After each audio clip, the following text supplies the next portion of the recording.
Assalamualaikum warahmatullahi wabarakatuh. Waalaikumsalam warahmatullahi wabarakatuh. Selamat pagi teman-teman Esamu yang kami banggakan.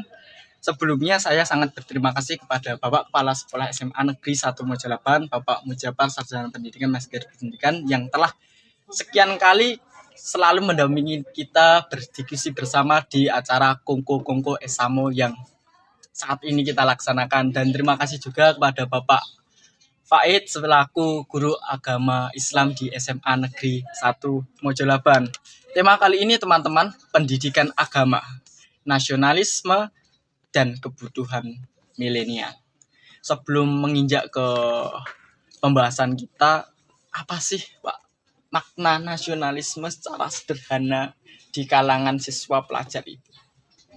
Pak dulu aja lah. Oke. Kalau makna nasionalisme, kalau untuk siswa, nasionalisme itu sendiri itu kan seperti apa? Cinta tanah air. Nah, itu maksudnya kan nasionalisme. Itu sebuah paham bagaimana dia mencintai negaranya, bagaimana dia mau berkorban untuk negaranya, bagaimana dia mau mengabdikan dirinya untuk negaranya. Kalau untuk siswa sendiri, nasionalisme itu bagaimana dia berkontribusi terhadap negara Indonesia. Kalau mungkin itu cakupannya luas, bisa dipersempit lagi, ya bagaimana dia belajar, bagaimana dia membentuk diri supaya dia bisa mengabdikan dirinya untuk negara Indonesia. Saya kira itu. Kalau menurutnya Bapak Mujapar nih? Sudah komplit. Jangan dibahas toh Pak. Itu isme ya. Isme itu artinya paham kan? Okay, ya, paham. Nasional itu artinya ya, nation kan terhadap negara, berarti paham terhadap negara. Ya kalau kita letterlek ya, bagaimana kita memahami diri kita sebagai elemen dari suatu negara ini. Jadi nasionalisme kita itu ya nanti bagaimana kita menempatkan diri kita sebagai warga negara. Kalau kita menempatkan diri kita sebagai warga negara ya harus ada rasa cinta, rasa handar beni memiliki, rasa merawat, rasa ingin menjadi bagian dari kemajuannya. Dan yang lebih penting lagi adalah rasa bagaimana kita itu nanti pada akhirnya rela berkorban demi kesejahteraan para penghuninya. Yang paling penting malah itu menurut saya sih. Yang paham isme ini harusnya orang-orang PPKN gitu ya. Tapi intinya di sana. Jadi kita harus memahami isme ini apa nasionalisme itu sebagai bahwa kita itu cinta tanah air itu yang paling utama, cinta tanah air.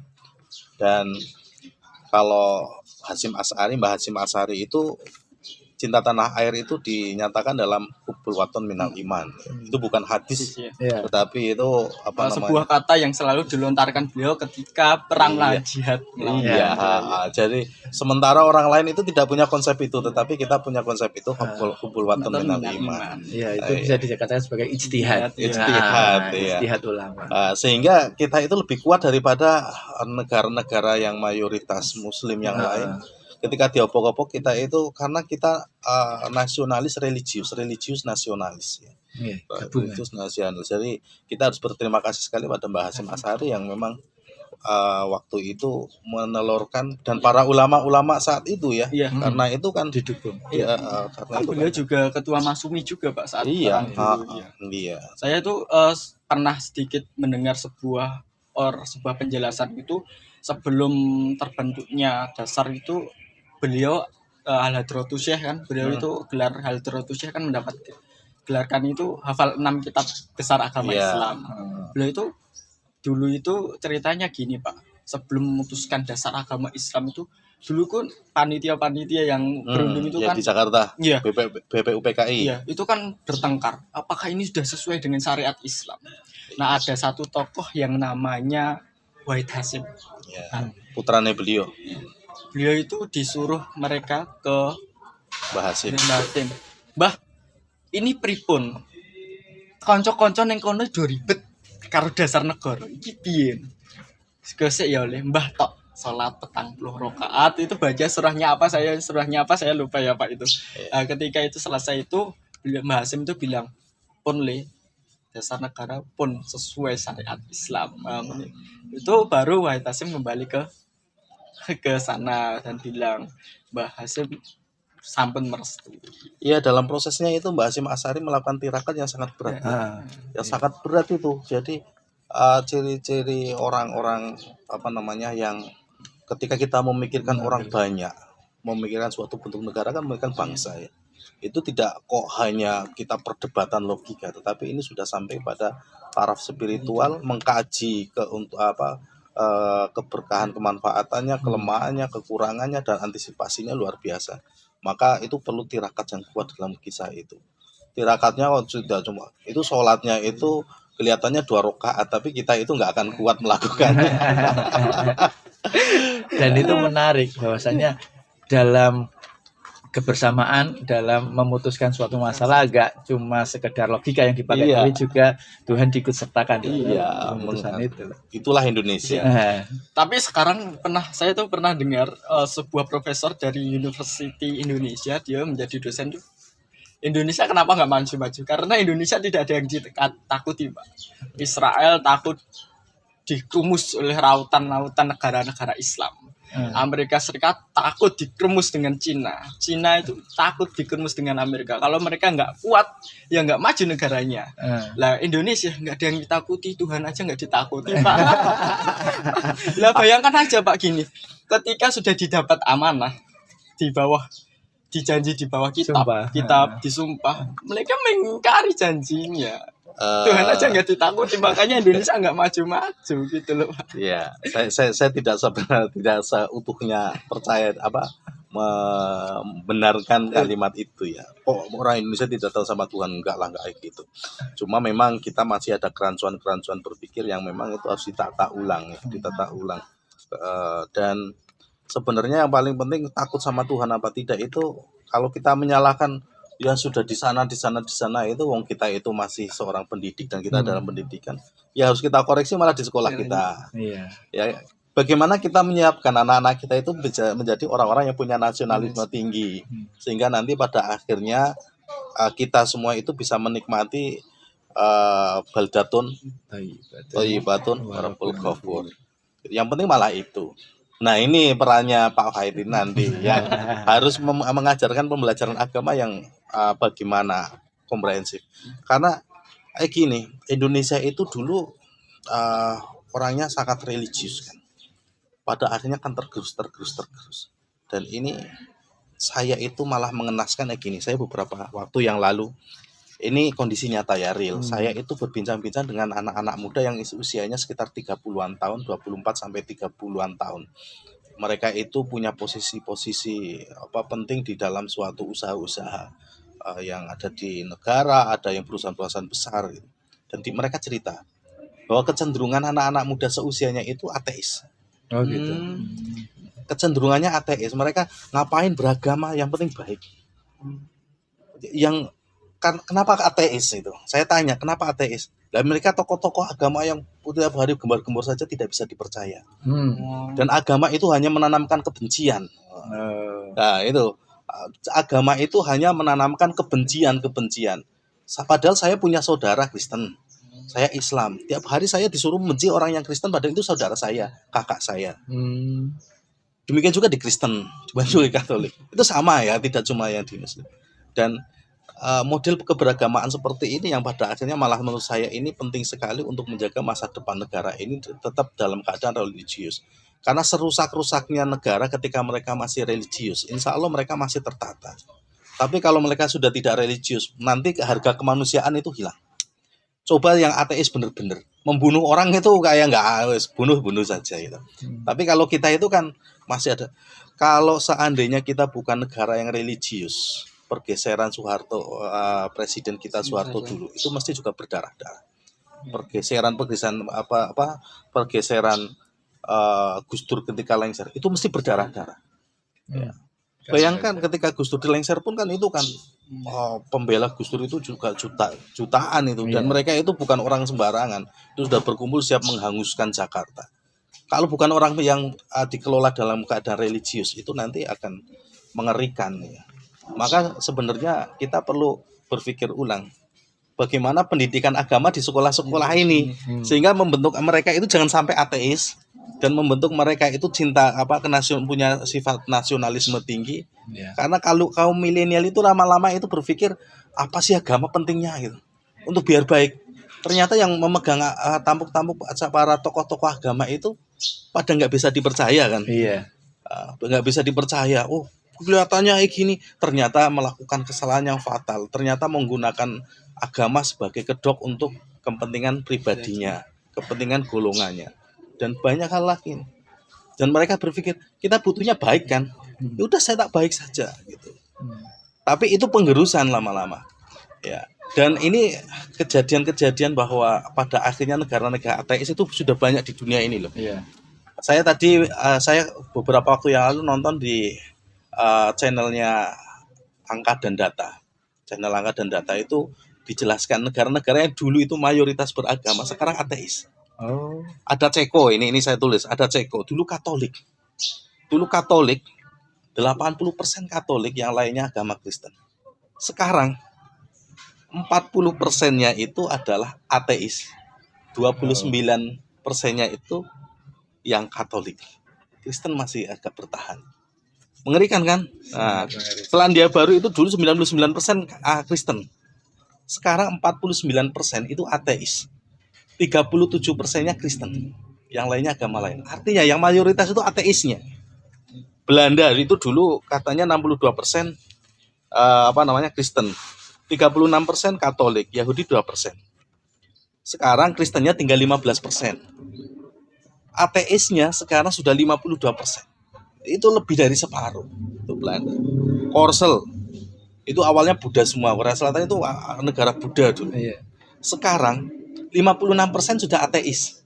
Yang lainnya itu Kristen sudah masuk, Katolik sudah masuk. Tetapi 56% itu Separuh sendiri ya. iya ateis. Albania itu sekarang 63% ateis, dan bahkan itu Albania itu dulu Muslim, 100% Muslim ya. 100% Muslim. Sekarang 63% itu 2015 63% ateis. Bahkan kemarin itu 73% katanya hasil surveinya itu mereka itu sudah tidak percaya akan adanya alam setelah kematian. Mengerikan kan? Itu banyak lagi negara-negara kayak gitu itu. Jadi kecenderungan ke sana. Kenapa? Yang menyebabkan seperti itu ternyata ketika pembelajaran agama menurut saya itu hanya berpatokan pada pentokohan.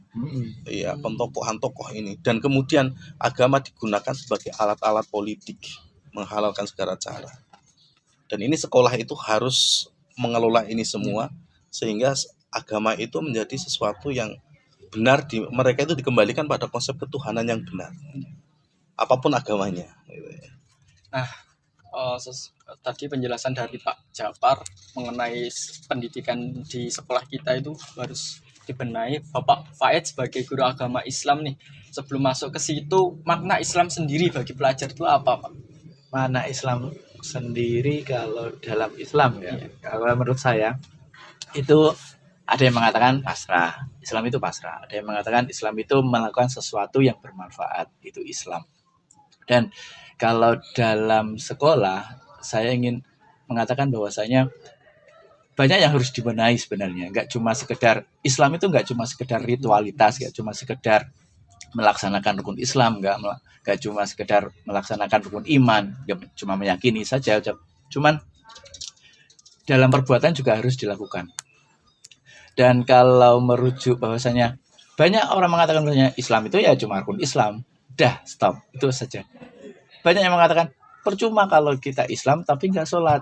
Percuma kalau kita melaksanakan kebaikan tapi nggak berislam. Lah, ya kita harus kombinasikan itu semuanya. Nggak cuma mengatakan bahwasanya ya benar bahwasanya dikatakan bahwasanya ya yang penting baik. Meskipun apapun agamamu, iya itu ada dalam agama. Cuman kalau nggak didasari dengan agama, ya kamu mau merujuknya kemana? Itu kan dalam keyakinan kan kita juga harus menyatakan bahwasanya kalau kamu ngaku berislam, ya kamu harus baik. Kamu nggak baik, tapi kamu ngaku Islam, lah gimana? Ya kan repot juga. Ya intinya kalau dalam sekolah, saya ingin merubah bahwasanya Islam itu nggak cuma sekedar ritualitas. Jadi ada yang dilompati. Ya, kalau kita baik tanpa agama ada yang dilompati. Ketuhanannya dilempati. Iya. Langsung ke kemanusiaannya. Iya. Banyak sekarang orang kan yang melakukan kemanusiaannya langsung. Yang penting saya itu memberikan kebaikan pada lingkungan. Itu kemanusiaan. Nah, jadi dilupakan bahwasanya Tuhan juga ada loh di situ. Nggak cuma sekedar kamu baik. Iya, cuman baiknya itu kamu dasarnya apa? Seperti itu. Ya banyak yang perlu diperbaiki dalam berpikir, dalam pola pikir. Dan yang lebih penting lagi, saya itu mengkritisi pendidikan agama ya Pak. Masa kelas 1 SD sudah belajarnya kayak itu sampai latihan sembahyang, bahkan sampai latihan manasik ya. Iya, ada itu. Tapi sampai kelas 3 SMA kira-kira anak-anak sudah bisa sholat dengan baik Pak? Semua Pak belum? Nah, itu yang perlu dipertanyakan. Itu hanya masalah satu-satunya. Jadi ada ketidakurutan dalam belajar menurut saya. Kalau dari tokoh pemikir itu ada yang mengatakan bahwasanya kalau ini masukan sih. Kalau untuk usia dasar, untuk golden age itu baiknya emang adab, akhlak. Itu yang perlu dibangun, bukan sholat, bukan ini. Ya bukan saya mengesampingkan bahwasanya sholat itu enggak penting, bukan. Bahwasanya yang perlu ditanamkan lebih dini itu adalah akhlak dulu. Ya mungkin sholat oke, atau puasa oke. Cuman itu untuk ya katakanlah. Jadi ada waktunya, ada urutannya. Yang harus Jadi bukan kita menafikan sholat terpenting orang, tetapi ada urutan-urutan yang harus ditanamkan. Kan tidak mungkin kita masukkan air dalam kendi itu langsung 1 ember brok langsung masuk, kan nggak mungkin, kan pakai ada urutan kan, sedikit bertahap. Itu harus tahapannya. Belajar juga kan harus tahapannya. Iya. Oleh karena itu kan terjadi korupsi, bukan karena takut dengan Tuhan, bukan, karena emang akhlaknya kan harus ditata itu seperti itu. Jadi seperti itu. Ya saya setuju dengan Pak Fain. Jadi itu tanpa melalui Brian langsung ngobrol aja.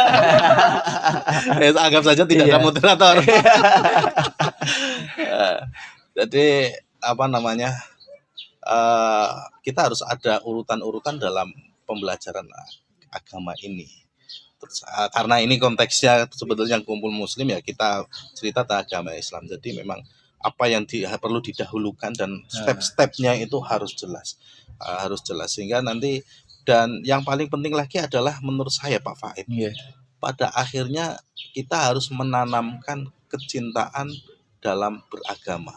Biar cinta dalam beragama, kita harus menanamkan kebahagiaan ketika kita beragama. Iya, betul itu. Ya jadi masalah kan kita kan sekarang kan ketika beragama kan terlalu banyak batasan kan. Ini nggak boleh. Ini nggak boleh. Ini nggak boleh. Nah, itu repot. Pada akhirnya kita itu agama mengekang sekali. Dan ini bagi kaum milenial itu yang orang-orang yang berpikirnya bebas, saya tidak akan bisa maju kalau memang saya terlalu banyak batasan ini. Dan itu penting sekali. Jadi memang kita harus memberikan pemahaman bahwa agama ini menyenangkan. Agama ini asik. Beragama itu bukan, tapi agama itu suatu solusi-solusi dalam. Kalau misalnya saya kemarin cita-cita dengan teman ketika punya masalah gitu, ya sambat dengan Tuhan gitu. Gimana caranya sambat? Mestinya kan ada ilmu-ilmunya. Tanya pada kiai dan sebagainya. Tidak kemudian kita cuma sambat ngapal ke doa-doa ikut saja, tidak, tetapi bagaimana caranya, bagaimana kehadiran kita. Ya, kemudian bagaimana kita menghadirkan Kanjeng Nabi dalam kehidupan kita, menghadirkan Allah dalam kehidupan kita ketika berdoa. Itu lebih penting. Dan itu ketika kita sudah terbiasa seperti itu, kita tergantung pada Allah, itu pada akhirnya agama itu solusi kok. Gitu. Agama solusi. Ya itu bagus. Bahwasanya pernah dulu ada cerita bahwasanya gini. Ada seorang pembunuh, dia sudah membunuh 99 orang dan dia mau bertobat. Dia datang ke satu orang, ya dia tokoh agama. Dia berkata bahwasanya, Pak Yai, saya mau tobat. Wah, tobatmu gak diterima. Loh, kenapa? Kamu sudah membunuh 99 orang loh. Banyak sekali loh. Dia udah diberi ketakutan bahwasanya dia kalau tobat gak bakalan diterima. Dan ini mengkhawatirkan bahwasanya kalau dikatakan bahwasanya Islam itu ya memberi solusi. Islam itu ya memberi ketenangan, memberi kebahagiaan. Ya. Dan ketika dia bilang seperti itu, Pak Ustadznya bilang bahwasanya dia gak bakalan diterima tobatnya, akhirnya dia dibunuh. Full 100. Bayangkan, karena ya omongannya, Terus dia mencari lagi. Masa sih saya nggak diterima? Dia nggak terima keputusan itu. Dia nggak terima pendapat dari ustadz itu. Akhirnya dia mencari lagi. Dan ketemulah ustadz lagi. Dia berkata juga sama bahwasanya, Pak Ustadz, apakah tobat saya akan diterima? Saya sudah membunuh 100 orang. Wah, ya, kamu akan diterima tobatnya. Dan dia bahagia. Wah, ternyata ada yang berpihak pada dia bahwasanya Tuhan nggak sekejam itu. Bahwasanya tobat itu bakalan diterima, tenang saja. Sebagaimana kesungguhanmu dalam bertobat itu akan diterima tobatmu. Dan dia bahagia, akhirnya ya dia bertobat beneran. Dan itu repotnya ketika ditakut-takuti. Bahwasanya Islam itu enggak, Wah, ini nggak boleh. Kalau ketika udah dia sebuah dogma dan itu menakut-nakuti konteksnya, ya orang akan berjarak dengan agama dan itu repot malah. Harusnya orang didekatkan dengan agama agar menjadi baik, bukan malah ditakuti, diteror dan dibatas-batasi. Nah, itu repotnya di situ. Nah, ini nanti di SMO ini saya berpikir bahwa pendidikan agama ini harus menyenangkan, membahagiakan. Dan kita tidak membatas-batasi. Gini, kadang-kadang kita berpikir, musik haram gitu. Musik haram gitu. Padahal alat musik itu nggak buat apa-apa, Pak. Yang bikin haram dan tidaknya itu adalah orang yang melakukan. Alatnya dibuat apa? Kok bisa menjadi. Jadi ini nggak baik, ini uraan dan sebagainya. Padahal kan kita punya potensi yang berbeda-beda, punya gaya hidup yang berbeda-beda. Sebaiknya menurut saya ya, bahwa semua potensi itu harus diberi tempat, dan lebih baik kita menghindari kemaksiatan daripada kita itu melarang orang untuk berbuat tidak kebaikan saja. Iya. Kita itu mempersilahkan, yuk nak, kalian silahkan ngeband misalnya ya, tapi ngebandnya itu yang rapi, yang itu jauh lebih baik daripada ngeband itu haram, nggak boleh, itu tidak ada tuntunan. Jadi nanti kalau seperti itu pendekatannya, anak-anak milenial itu agama ya aku reso berkembang kalau kayak gitu. Itu repotnya gitu. Pak, kalau masalah tuntunan lucu, Pak. Kalau kita zamannya Nabi sendok, Nabi masalah kita pakai sendok, pakai motor. Padahal yang namanya musik itu nggak bisa diharapkan secara langsung. Kan musik itu sendiri ada nada, ada melodi. Nah, berarti kita ngomong itu kan nada. Ya, yang diharapkan apanya sebenarnya? Azan zaman Nabi tidak boleh pakai lagu. Terus gimana? Terus jenengan adanya gimana? Itu lagumu ya gitu itu. Bukan jenengan nggak pakai lagu, ya lagu jenengan kayak gitu. Iya. Saya itu dulu kecil-kecil dengan teman-teman yang nggak pakai lagu gitu. Gitu. Menurut saya itu kamu ya pakai lagu, cuma model lagunya seperti itu. Nadanya sol semua.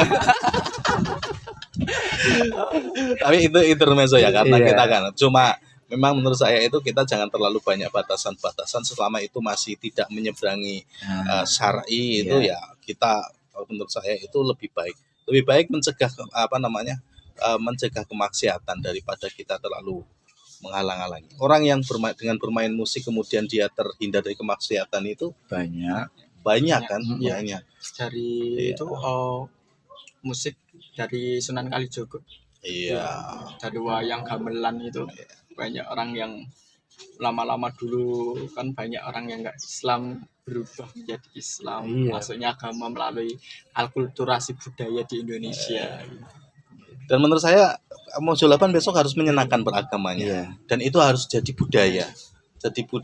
Jadi saya harus menempatkan satu di Mojolaban itu besok agama itu, pendidikan agama itu satu harus menyenangkan, membahagiakan, yang kedua itu harus membudaya, dan yang ketiga itu harus menanamkan kompetensi yang bisa dibawa oleh anak ketika lulus. Misalnya kompetensi itu sebenarnya kita itu bisa, ini hasil pengamatan saya ketika orang-orang di luar itu, mereka itu bisa pede berbicara dan memeluk agama dengan baik. Salah satunya ketika mereka itu pede mengidentikan mereka bahwa mereka itu bisa membaca Quran dengan baik. Ternyata di luar itu pede, dan mereka itu bisa menjadi tokoh-tokoh hanya gara-gara dia bisa baca Quran dengan baik. Maka di sini nanti kita itu harus ke sana. Maka pembelajaran agama misal 3 jam ya. 1 jam itu kalau menurut saya itu harus ada tahsinnya. Oh, iya. Ada tahsin sehingga anak-anak ketika lulus besok mereka itu pada akhirnya punya kompetensi membaca Quran yang baik. Di luar itu PDA saya itu orang yang sangat beragama. Ada identitasnya. Saya bisa identitas. Karena kadang-kadang yang membuat mereka menjauhi agama salah satunya karena mereka nggak paham itu. Dan kemudian ini ada Cak Islah yang kemarin cerita. Orang yang awalnya itu tidak begitu belajar agama, tidak urut, kemudian dia sangat militan ikut belajar agama. Pada akhirnya dia ketika militan ternyata melihat suatu kondisi yang tidak seperti yang dia bayangkan, karena dia melihat kok yang saya ikuti kok tiap hari pengajiannya cuma kebencian terus. Akhirnya dia jadi ateis. Ya, dia ateis dan dia agama itu terlalu katanya mengajarkan kebenaran, tapi kebenaran apa? Nyatanya agama apapun selalu mengajarkan pada kebencian. Nah, kenapa seperti itu? Karena dia sendiri nggak paham dari awal, itu nggak punya kecintaan dan dia itu nggak paham urutannya. Maka tahsin itu harus. Yang kedua itu mempelajari agama itu ada, saya inginkan itu ada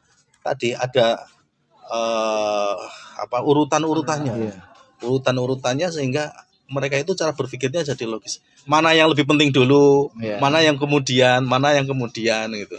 Sampai kemarin itu ada WA berantai terus itu biasa kalau Idul Kurban kan mulai hari ini yang mau korban tidak boleh potong kuku, ya benar sih itu hadis, tapi hadis pun itu juga masih diperdebatkan kan. Tetapi kalau terlalu banyak halangan lagi, terus sudah memotong kuku, waduh aku harus korban nih memotong kuku. Kan malah membatasi lagi kan. Ya sudahlah. Kurban itu kadang sunnah makan. Jadi akan lebih afdol kalau nggak motong kuku. Katakan lebih afdol gitu. Itu malah lebih membahagiakan. Penyajiannya. Iya, bukan dilarang. Mulai hari ini bagi yang mau korban dilarang memotong kuku. Ini kalimat apa ini menyebar itu loh. Dan itu menjadi pemahaman umum di warga-warga. Waduh lah aku terlanjur motong kuku. Saya kemarin ada mendapatkan curhatan seperti itu. Saya berarti nggak jadi korban saja ya. Gara-gara kuku. Gara-gara kuku. Karena apa? Urutan mana yang lebih penting, mana urutan keilmuannya ini kita tidak punya itu. Jadi gara-gara orang belajar lewat medsos itu. Maka Pak Faid ini sebagai guru agama saya pikir harus ke sana. Gitu ya Pak Faid. Dan kalau bisa memang potensi anak misal yang pingin hafid Quran besok harus kita layani untuk mereka jadi hafid di sini. Jadi kalau mereka punya potensi harus kita dorong. Tetapi kita itu Islam itu kan tergantung siapa gurunya. Kalau gurunya lembut, insya Allah dia itu kan lembut. Karena orang yang belajar, orang yang ingin baik itu apapun kata orang yang dia turut itu ya dia lakukan. Maka mumpung di sini orang-orang yang pingin hafid Quran biar hafid Quran di sini, baca berusaha hafalan di sini. Tetapi dengan pembimbing yang paham, bukan pembimbing yang sing penting hafal gitu. Gitu. Nanti pokoknya kita arahkan ke sana lah. Kalau milenial itu harus beragama dengan baik, paham agama dengan baik, dan mereka bisa menempatkan agama dalam kehidupan mereka untuk kebutuhan hidup mereka baik dunia dan akhirat mereka. Dan agama ini harus yang religius nasionalis.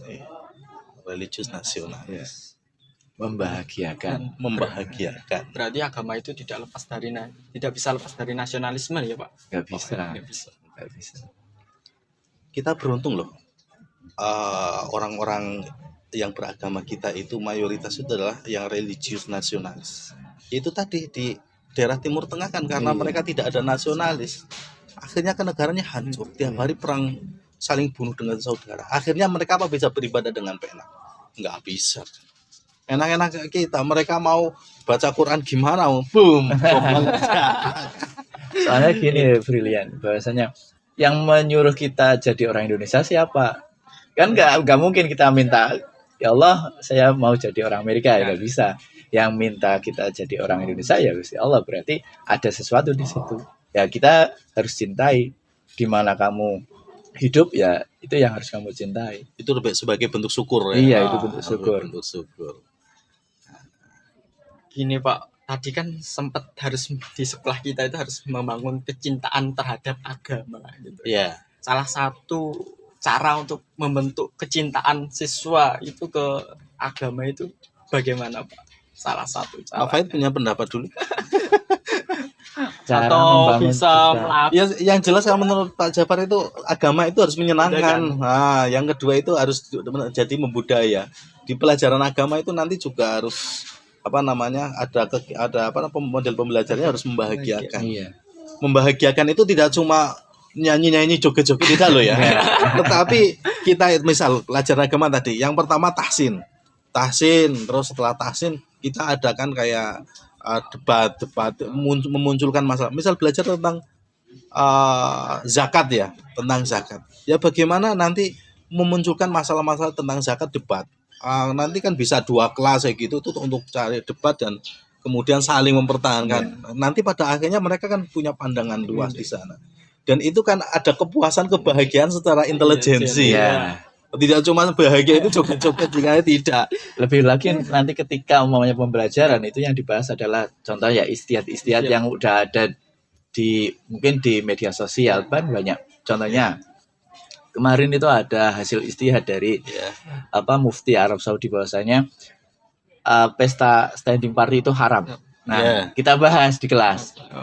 Kok bisa ya? nanti ada yang dukung, ada yang nah, itu kan bagus. Kok bisa ya haram? Apa yang diharamkan? Kenapa kok diharamkan? Oh berdiri, karena dia berdiri, makanya dia diharamkan. Nah, kita kupas. Dan itu menarik. Dan ketika kita membahas sesuatu yang itu bersinggungan dengan kita, yang itu ada hubungannya dengan kita, dan itu menarik.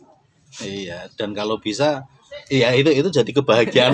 Iya, itu. Kebahagiaan sendiri. Wah, kayak gini. Akhirnya kita punya konsep beragama yang lebih menyenangkan dan tentu sebelah akhir seorang guru itu harus meluruskan ya perdebatan itu harus meluruskan. Tetapi kan di situ kan ada kebiasaan berpikir ya, kebiasaan berpikir tidak menerima mentah-mentah. Nah. Sehingga ketika di luar ada sesuatu yang tidak sesuai bisa membedakan ini agama, ini masalah nafsu politik, ini masalah nafsu kekuasaan, ini masalah pingin eksis itu bisa dibedakan. Iya. Itu menarik sebenarnya. Jadi ada lagi Pak? Enggak, lanjut aja. Nanti terlalu banyak. Nanti apa ya dalam pikirannya Brian mah. Wah, hilangi apa mau tanya apa gitu. Sebenarnya nggak tanya sih Pak. Saran dan nasihat aja bagi pelajar SMA 1 Mojolaban ini dalam konteksnya kita tadi Pak. Ya, kalau menurut saya ya berislamlah dengan bahagia. Berislamlah dengan cara tidak menakut-nakuti orang. Kalau biasanya kalau anak SMA nakut-nakuti yang masih kecil. Oh, cuma nungguin, sama kui. Nah, repotnya seperti itu. Ya, Gusti Allah gak sekejam itu, Gusti Allah gak semenakutkan itu. Mendekatlah kepada Tuhan dan juga jangan lupa orang tua juga sama. Pak Cepat. Saya ingin bahwa anak-anak kita itu pada akhirnya mereka itu punya kecintaan terhadap agamanya masing-masing, entah itu yang Islam, Kristen, Katolik, cintai agama masing-masing dengan sebaik-baiknya. Untuk itu agama ini harus disampaikan dengan logika berpikir yang bagus di sekolah ini, dengan pembudayaan yang bagus dan dengan kondisi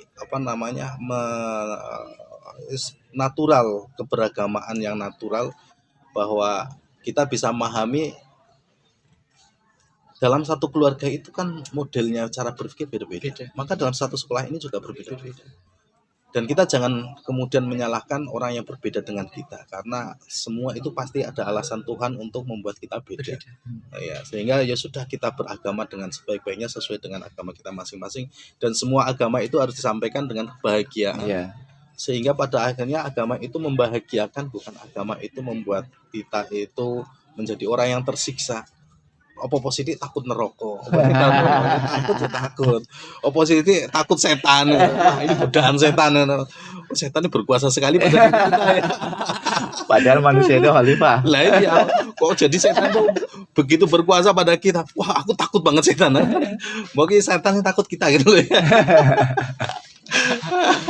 Gitu. Jadi mungkin seperti itu dan nanti di Mojo 8 tetap itu nanti. Yang pertama nanti kita karakter keagamaan harus kita kuatkan benar-benar. Pelajaran agama nanti yang Islam nanti akan kita kondisikan untuk seperti tadi, ada tahsin, ada model yang perdebatan. Jadi mereka itu tidak diulang toh. Kita harus merdeka dalam berpikir, merdeka dalam bertindak. Jadi tidak diulang toh dan nanti tetap ada klarifikasi dari seorang guru.